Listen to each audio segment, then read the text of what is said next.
அப்போஸ்தலனாகிய பேதுரு எழுதின பொதுவான முதலாம் நிருபம் 3ஆம் அதிகாரம்.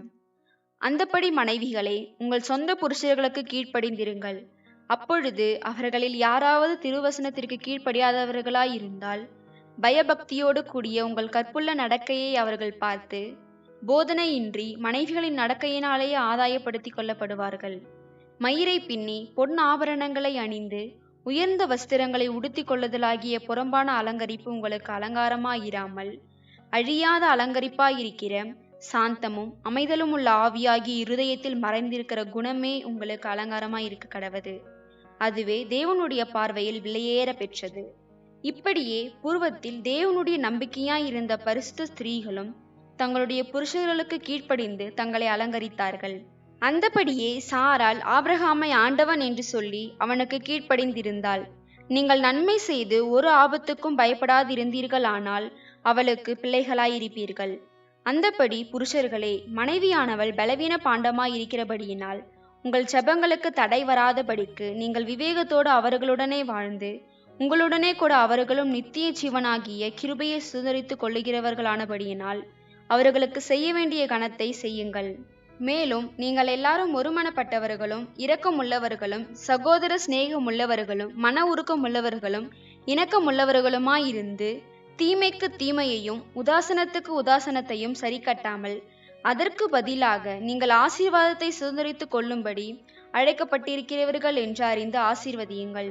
ஜீவனை விரும்பி நல்ல நாட்களை காண வேண்டும் என்றிருக்கிறவன் பொல்லாப்புக்கு தன் நாவையும் கபடத்துக்கு தன் உதடுகளையும் விலக்கி காத்து, பொல்லாப்பை விட்டு நீங்கி நன்மை செய்து சமாதானத்தை தேடி அதை பின்தொடர கடவன்.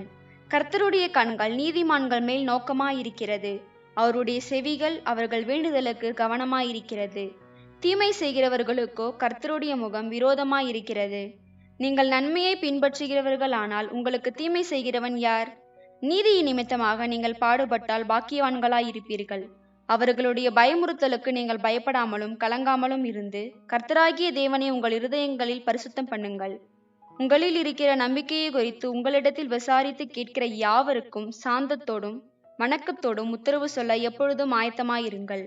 கிறிஸ்துவுக்கேற்ற உங்கள் நல்ல நடக்கையை தூஷிக்கிறவர்கள் உங்களை அக்கிரமக்காரர் என்று உங்களுக்கு விரோதமாய் சொல்லுகிற விஷயத்தில் வெட்கப்படும்படிக்கு நல்மனசாட்சியுடையவர்களாயிருங்கள்.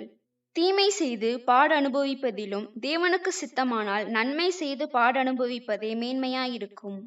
ஏனெனில் கிறிஸ்துவும் நம்மை தேவனிடத்தில் சேர்க்கும்படி அநீதியுள்ளவர்களுக்கு பதிலாக நீதியுள்ளவராய் பாவங்களின் நிமித்தம் ஒரு தரம் பாடுபட்டார். அவர் மாம்சத்திலே கொலையுண்டு ஆவியிலே உயிர்ப்பிக்கப்பட்டார்.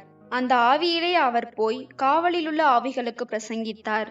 அந்த ஆவிகள் பூர்வத்திலே நோவா பேழையை ஆயத்தம் பண்ணும் நாட்களிலே தேவன் நீடிய பொறுமையோடே காத்திருந்த போது கீழ்ப்படியாமற் போனவைகள். அந்த பேழையிலே சிலராகிய 8 பேர் மாத்திரம் பிரவேசித்து ஜலத்தினாலே காக்கப்பட்டார்கள். அதற்கு ஒப்பனையான ஞானஸ்நானமானது மாம்ச அழுக்கை நீக்குதலாயிராமல் தேவனை பற்றும் நல்மனசாட்சியின் உடன்படிக்கையாயிருந்து இப்பொழுது நம்மையும் இயேசு கிறிஸ்துவினுடைய உயிர்த்தெழுதலினால் இரட்சிக்கிறது. அவர் பரலோகத்திற்கு போய் தேவனுடைய வலது பார்சத்தில் இருக்கிறார். தேவ தூதர்களும் அதிகாரங்களும் வல்லமைகளும் அவருக்கு கீழ்ப்பட்டிருக்கிறது.